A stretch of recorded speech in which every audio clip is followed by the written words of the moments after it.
Hello everybody, welcome to my channel. I'm Urvashi, and today in this video I'm going to be talking about relationships. And so we have this major issue nowadays where many people are going through relationship issues, and so people keep asking for remedies. And yeah, so there are lots of remedies that one could be doing for the planet Venus. There's a lot that we can do, we can enhance our Venus by doing certain donations on Friday, by chanting certain mantras, by wearing certain clothes, by wearing certain gems. So before all that, I have, there's a practical remedy that I feel is very important where marriage is concerned, where relationships are concerned. I'm specifically talking about marriage here, but we can apply this on every kind of a relationship, especially about marriage. So this video is dedicated to married people and the issues they have in marriage, because I've been, much before I even got into astrology. So I don't know, somehow I've always seen people around me suffering in their marriages because of this one word, because of expectations. Because as soon as they get married, they suddenly expect the very next day, this person you tied the knot to, you went through these Saat Feras, or you went to the church and you got married, or you went to a court and you signed up certain documents, and the very next day, the very same day in fact, you expect the person to take a 180-degree turn and suddenly be somebody else, suddenly be a husband or a wife, which is a crazy expectation. And then when all that doesn't work out somehow, then we start going towards astrology and we want remedies. And so the best remedy is, yes, enhance the planet Venus. It's all about the planet Venus, which is the significator of relationships. So how do we enhance? Here I'm not talking about donations, chanting, or wearing colors, or wearing gems. Here I'm talking about how do we enhance the planet Venus practically in a relationship. Work on your relationship. Venus is the planet for love. Love is about giving. Love is not about asking or taking. When you give, you will get in return. That is the law of nature. Wherever you put in some effort, you will get some kind of result. That is the law of nature. That can't be avoided. That just can't be avoided. But when you get married, the day you tie the knot, you want to get. You want the other person to suddenly change. So the husband would want the very same day the wife, this lady who has left her home, who has come to your home, who has this new set of father and mother, suddenly she's expected to call them father and mother, and she will not get those feelings from inside. She will not feel as if they are her parents, It's something forced on her, which I don't know how correct that is. I feel it should be a gradual thing. It should be an acceptance, and it should come from inside. And then she's expected to serve them and serve her husband and serve everybody else in the family, in that house, which doesn't even feel like a home to her. And she's supposed to love and respect and be in awe. Similarly for the lady, yeah, I know it's difficult for them. I wish I could have a separate session with ladies sometimes. But anyways, this is a general talk for both the partners. I've been seeing this ever since I got married, and I've seen people around me miserable, and I've tried talking to my friends, but I don't know how much, my message has gone across. So I thought I'll just give this talk here, because yes, we have these issues in astrology as well. We have this relationship consultations coming up. And yes, we can do a lot. We can do a lot of remedies of the seventh lord of the planet Venus. But more than that, we should be practical and understand how to handle relationships. And for the lady, the day she gets married, she wants this man to give up his life, to get rid of all his hobbies, to get rid of all his my time, quiet time. As soon as he finishes work, she expects him to come home. The only outings he is to have is with her, and vice versa. He too expects that. That's crazy. That's stifling the other person. That's suffocating the other person. So the best way you can be in a relationship is to give the other time and space. Remember, give them time and space. Remember, they married you. They did not do it for a day, for 2 days. If they're entering into this bond with you, they're doing it forever. Now what happens later on is besides the point, but they have entered into this thinking it's forever. So don't make it now or never. work on it as if it's forever. They are not running away.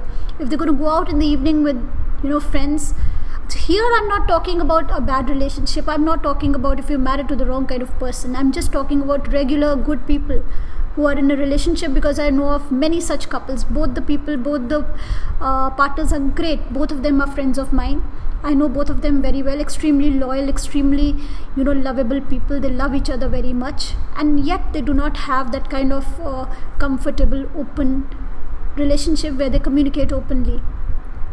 Why? Because of this initial period of struggle where there was this expectation. You can't expect the other person to change overnight or the same day. Give them space. So if you're expecting the other person to change overnight, then you are sowing in their mind the seed of rebellion. Because change comes gradually, acceptance comes gradually. Whenever you change, if you change from one city, you move to the next city, believe me, it's a very difficult change. You will hate it initially. Many of you would have done that. I've done that a few times myself. Each time I've hated it, but I've never voiced it because I knew I had to accept it. So I learned to accept, and I learned to enjoy the good things in the new place. So learn to accept whatever is missing, whatever you had previously in your home. I know how difficult it is for females. I'm a female myself. So you're a princess in your parents' home. You're like this darling daughter of theirs, and suddenly you come here, and suddenly the expectations from everybody, like it's a crazy scene, especially in an Indian family. I know how it is. But that's the way it is. So you'd be extremely lucky if you have a spouse who understands you. So men, please understand the situation your ladies are in, your spouse is in. They already have a lot of expectations. The rest of the family already have a lot of expectations from them. Go easy on them. And women, it's a major change for the men also. I'd say women are stronger than men in many ways, at least mentally they are, yes. So give your man that kind of time and space. Give them time and space. Don't force things down their throat. Because what I've seen is, what happens is, yes, after this initial struggle, things do settle down. Things settle down, after a while. And then it's a much more stable kind of a relationship. But it's not what it would have been otherwise. There is an element of strain. There is that lack of communication. There is that secret side both of them have from the other. And why is that? Because the expectations were too high initially. There were lots of fights, lots of quarrels. And then what happened? So if A is expecting something from B and the B is not able to deliver it, then B is going to lie about it. So B is getting used to lying to A, and vice versa. So then they learn to lie to each other. They learn to have secrets. They know what the other is expecting, and they will not bring up that topic because that would cause a fight to start. And what happens? So there are secrets. There are topics that both won't discuss with the other. There is a big communication gap. So yes, it becomes stable after a while, but then there is something missing. And I've always tried to talk this to many of my friends. I've tried to explain this to many of my friends. So how do you manage it? Some of them ask me, why do you not, initially when I got married, how do you manage? Why don't you ask? What do you do? How do you manage to have such a great, comfortable relationship?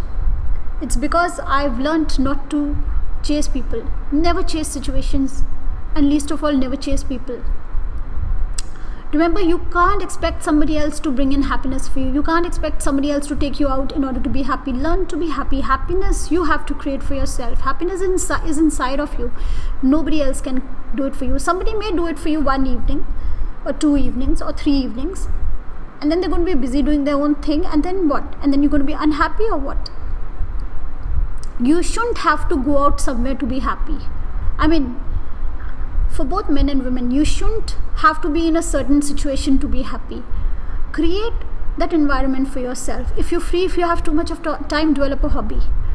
Be it reading, be it watching movies, be it going for long walks, going out with friends, be it gardening, whatever. Develop a hobby that keeps you busy, that keeps you happy inside. or just go back to studying. If you have nothing else to do, that's the best thing to do. I would love to be studying. I am still studying, and I would love to be studying 20, 30, 40 years from now, because that keeps me happiest. So do something that keeps you happy, because when you're happy, then you're attractive. When you're happy, then people want to come and talk to you, then people want to be friends with you, because you have this positive energy coming out of you.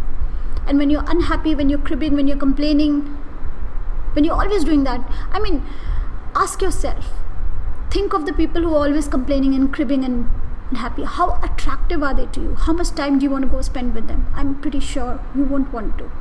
You want to run away from that situation. So similarly in a relationship, if you're always cribbing, complaining, if you're always unhappy, if the other person feels he is solely, wholly responsible for your happiness, you're pushing the person away.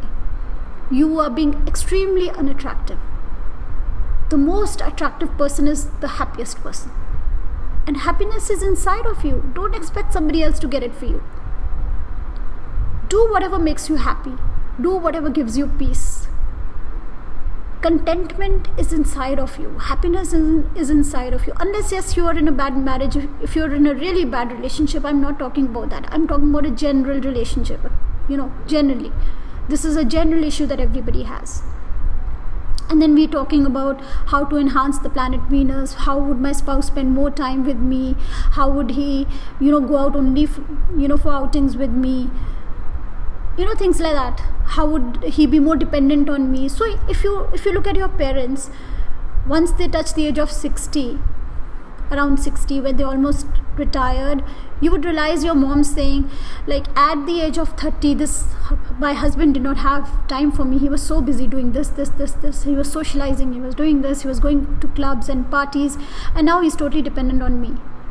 So guess what happens? Everybody tires out from all that thing that we do out there. So if you're looking at your birth chart, 10th house is what you do outside. It's your outside life.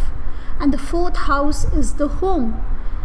So at the end of the day, you just want to be in the 4th house. You want to come home. And guess what? If you have a lot of affliction at home, how comfortable will you be home? If you come home and there's going to be a quarrel, a fight, a row, somebody is not happy about you coming home this late or you going out with your friends, then how happy are they going to feel when they come home? They're not going to feel happy. If you just ask them, okay, so where were you? You were out with them? Fine, great. This is your dinner, have your dinner, I'm just doing this. Relax, be happy, do what you're doing, give them the respect, the love they should get, and be strong in your own personality. Don't run, don't chase people. And then they'll tire out of that 10th house because they want to keep coming home. Everybody wants to come home. Everybody wants to come to the 4th house, and they want peace and quiet. If they get that peace and quiet there, then they will want to be home more. But if you give them a lot of affliction at home, I'm just going to explain it from the astrological point of view. If you give them a lot of affliction at home, when they come home and then you're quarreling, or when the husband is home and he's always complaining, the bed is not made well, this is not cleaned well, that is not done well, the refrigerator isn't cleaned, my clothes aren't ironed, whatever, then again you're creating a affliction at home. Then you too won't want to be home. If the husband is doing it, he's creating an affliction, then there's going to be lack of peace at home. Then you're spoiling it. And if the wife is doing it, then you're spoiling it. So for both of you, it's important. Forget about the nitty-gritties. Don't get into the details. Details get worked out gradually. They are going to get tired of going out. They are going to be tired of spending time with their friends. Everybody wants to be home at the end of the day. No matter what the name, fame, status, gains, ambitions, no matter what. We all want to be in the 4th house at the end of the day. And with age, we want to be in the 4th house more and more. But yes, if you give a very, very comfortable 4th house to your spouse, and remember, Venus gets directional strength in the 4th house. So if you give them that strong Venus by just maintaining harmony at home, by maintaining peace at home. And how can you do that? By reducing your expectations, by keeping them low, keep them to the barest minimum, and the other person will realize that you are such a pleasant person to be with, that you're always happy, you're always busy doing something or the other positive, and they would want to be more and more and more with you. Believe me, that's how it works. And if you're always complaining, if you're always saying you didn't do this, you didn't do that, you weren't there, this, that, the other, etc., etc., etc., then you're chasing them away. They would want to be out more and more because there's no peace. There's a lot of affliction in the 4th house. So this is the most practical remedy I personally feel in astrology is be happy, be contented inside, do something that keeps you busy. The more free you are, the more afflicted I feel your 4th house is. Because if you're free, then you have nothing else to do, and then you're always looking for somebody else to make you happy. But if you're busy, you're doing something that's keeping you happy. Develop a hobby. If you're working, then great, then you have a lot of time. And then you come back home and, yes, I'm not saying have no expectations. I'm saying just keep them very minimal initially. If you want to maintain peace, then that's the way it is. And that's the best remedy for the planet Venus. Make your 4th house strong. Make the moon strong. Moon is for communication. Mercury is also for communication. Moon is for relationships. These planets will become strong if you work on, on this aspect of life. And then with time you will see your spouse will be completely dependent on you. They would hate to go out stag.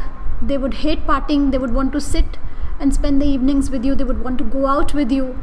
And you will feel that gradually, just the initial few years. But if you continue cribbing, complaining, forcing, then you're chasing them away.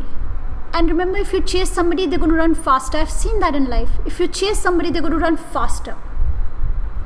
If you take your stand and you walk your way without expecting much, be strong, be happy, be confident in yourself, then remember the world will chase you.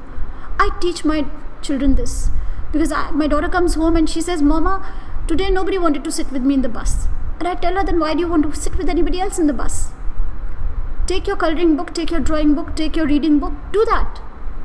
Write a beautiful poem for me when you come home and we'll enjoy it together. And then when she's being creative, when she's being happy, then everybody wants to sit with her. Don't expect people to bring in happiness with you, for you. Remember, if you cry, then you cry alone. But if you laugh, the world laughs with you. So this is the best remedy for the planet Venus. Strengthen your own happiness, strengthen your 4th house, strengthen your home, strengthen the comfort inside of you. Don't expect somebody else to bring in happiness for you. If you want the 11th house of gains, remember you have to work on the 5th house. You have to develop your skills and gains will come. If you want people to be chasing you, you have to develop the 1st house. You have to develop yourself and just work on your personality and people will chase you. So this is how I see astrology. It's as simple as that. And the best remedy for Venus is also for happiness. If it's for relationships, it's for happiness. You learn to be happy and you'll have a good relationship. If you're unhappy, you're going to have a bad relationship. Don't let people bother you. Don't let your spouse too bother you. Just take things lightly for both. So anyways, I hope I just got my thoughts across. I don't know, it had really nothing to do with any other remedy, but this is practically how we work on planets. At least that's the way I feel we should work with planets. We'll see you now in the next video. Remember to subscribe if you haven't, and remember to tap the bell icon. Bye-bye.